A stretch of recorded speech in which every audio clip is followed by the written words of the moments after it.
Good evening. In the week of the budget, Late Review's critics will be advising you which entertainments are a good investment and which involve throwing good money after bad, as they discuss the following.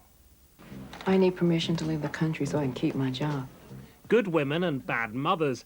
Quentin Tarantino turns feminist in his long-awaited third film, Jackie Brown.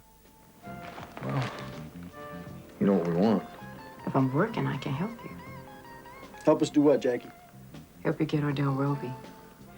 Disunited Nations, BBC Two charts the story of the Arab-Israeli conflict in a new documentary series. ואם לא יהיה ברור שיש מחיר לחיי יהודים, לא נוכל פה להתקיים. Murder, Lies and Videotape. Tom Wolfe satirizes American TV in a book released only on audio tape. I don't want to be the one who broadcast to 50 million people this homophobic maniac's claim that Randy Valentine was committing fellatio in a men's room. And The Glory and the Power, a Royal Academy exhibition of Russian icons, shows how the church tried to alter the image of Moscow. And with me live in the studio are the author Germaine Greer, lecturer at Newnham College, Cambridge, the poet and critic Tom Paulin, and the journalist Anne Applebaum, columnist for the Sunday Telegraph. We start tonight with a film. While political circles are obsessed this week with Gordon Brown, all the talk in the arts world was of Jackie Brown. That's the title of the third film, written and directed by Quentin Tarantino, who became the hero of young filmgoers and the focus of debates about cinematic violence and language with his first two movies, Reservoir Dogs and Pulp Fiction. With Jackie Brown, Tarantino for the first time adapts his script from a novel.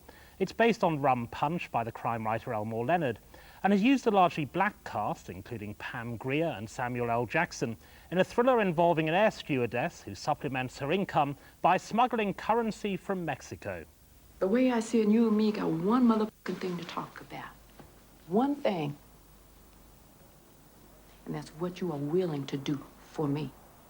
I can get you a lawyer. No, let's be realistic. Now, sooner or later, they're gonna get around to offering me a plea deal, and you know that. That's why you came here to kill me. I ain't come over here to kill you. Hey, it's okay. Now, I forgive you. Now, let's say, if I tell on you, I walk. If I don't, I'll go to jail. I want $100,000 in an escrow account in my name if I'm convicted up to a year or put on probation. Now, if I have to do more than a year, you pay another $100,000.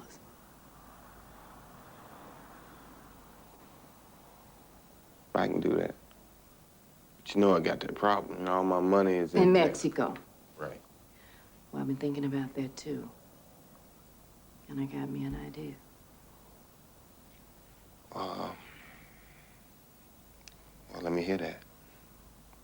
If we friends again, you point that motherfucking gun somewhere else. New work by the hottest young director around. Were you impressed, Germaine? Well, I think it's a pretty good adventure story. It's got a 44-year-old black heroine who is working at the bottom end of the stewardess market and who has no future. And I thought that at that level it was kind of convincing.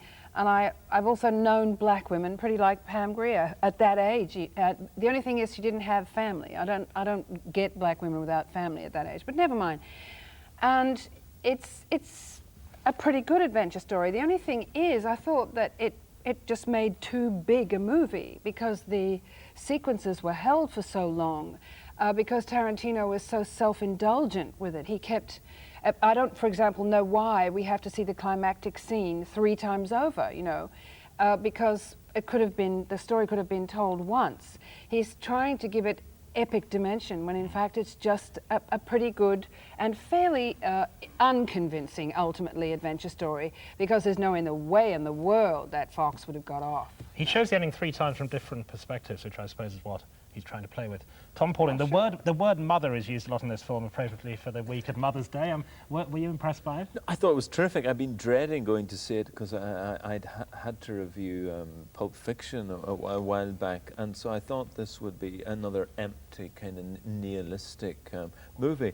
But there's a real centre to it. I mean, Pam Grier as a central character, the air hostess, is marvellous. And it's got tremendous strength and a general sense of what it's like to be at the bottom of the pile. It's terrific on middle age and being sort of futureless. I thought it was very, very good like that. On the other hand, there are all sorts of loose ends, things that don't add up. There's a sort of ladder quality to it, or a sort of video shop quality to it. There's no sense of enjoyment of place or a sense of place in it at all. Robert De Niro is again, I think, very weak after Wag the Dog.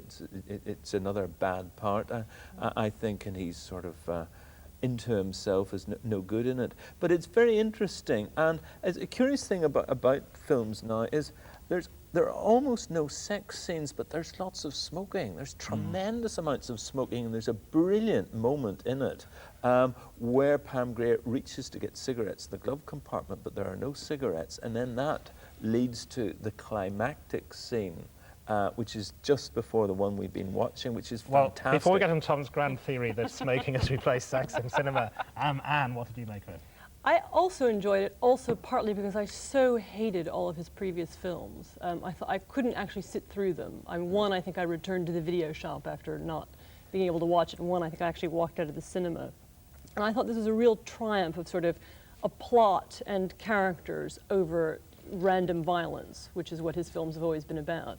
And I've never thought random violence was that funny, and I never sort of, maybe I'm humorless, and it's probably because I'm an earnest American, but I never sort of got why it was supposed to be funny that, people were blown up right, left, and center. Well, he's an earnest American, but anyway, he makes the films. Yeah, I suppose it's well. But the striking thing about it is that, you say, the things that people expect from his movies, the choreographed violence, the brutal comedy, even the long dialogue riffs about popular culture, there's almost none of that. I mean, it's startling. That was a great relief. We got away from these kind of rather boring, rather repetitive scenes. And as I said, you allowed a woman, as Germaine said, a kind of unexpected heroine, to, kind of female plot to triumph over kind of random male violence. And I thought it was. Germaine, it clearly is an attempt to make a feminist movie. Has he managed at all? Well, I don't think that I would think of it as a feminist movie. It's balanced by the Bridget Fonda figure, who is completely worthless, empty-headed, drugged out, bad-tempered, unpredictable, noisy, a nuisance, shot by an afterthought.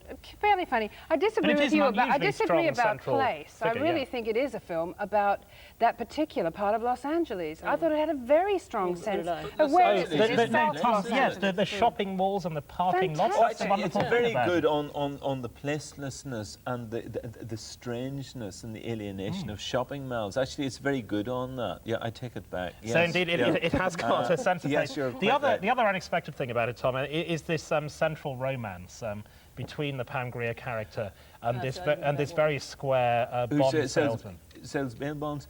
I thought that was good, but at the same time, I thought he was rather undeveloped as a character. There wasn't enough in the part. You couldn't really believe the relationship that they hadn't worked out, or we weren't told what they were going to do later on in terms of sorting out the sting they get involved in. I don't think I agree with that, because there's that moment where he first sees her. But it's and he's gone a million, but you just know that. It takes about 5 minutes. She's so much more interesting than he is. It takes a second. Oh, she is, absolutely. I thought he was interesting because there was such a high level of violence in his life.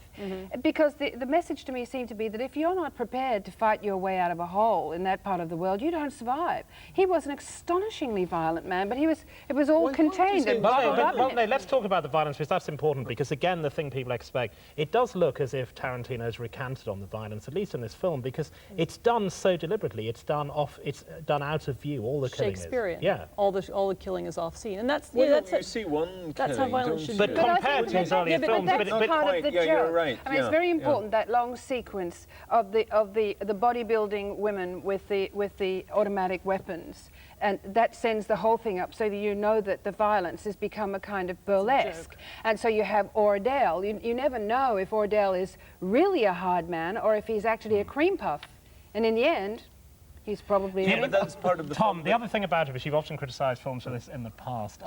A largely black film made by a white director, the word nigger is used consistently throughout the film Many black people have objected to that. Do you feel that to be a problem? Well, I read a bit about it, but the actors, Pam Grier Well, they're and clearly happy to say Samuel it, L. yeah. Jackson, they didn't object, and so I wasn't worried about that. It seemed to me the dialogue was very authentic, and I mean it is what's good about, say, Pulp Fiction, is that wonderful way of people just spilling on. And Anne, what you have to give him in the end is that all his critics mainly said he was a one-trick pony. He could do one thing over, and he just hasn't done it. He's done something radically different here. Yes, although of course it is based on a book. I mean, this isn't his story, unlike the previous stories. So. Well, the view here is that people who haven't generally liked Tarantino like this. So if you like him, find out whether you like Jackie Brown, which opens around the country tomorrow.